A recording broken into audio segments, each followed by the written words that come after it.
Hi there, in this video I will show you how to clean up your Gmail inbox. To do so, go to your Gmail and click on gear icon.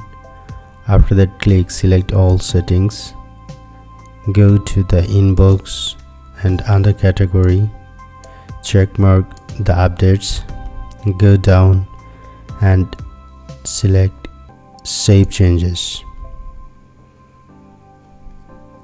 Now in your inbox you got the updates. Click on updates.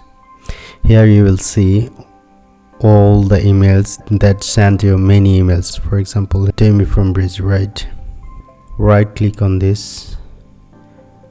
First keep your mouse pointer and after that right click on this. Click find email from Demi from Bridge. Click on the checkbox.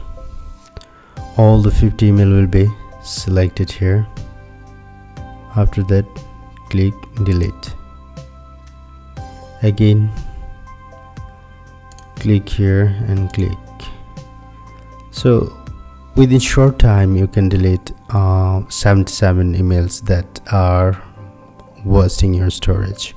After that, if you want to delete more, go to the updates and select, for example, Rob Wilson's emails from Rob Wilson's.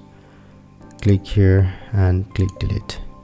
And this way you can clean up your inbox. If you have any question or visited to ask me in comments, I'll answer all of your questions. Thank you very much.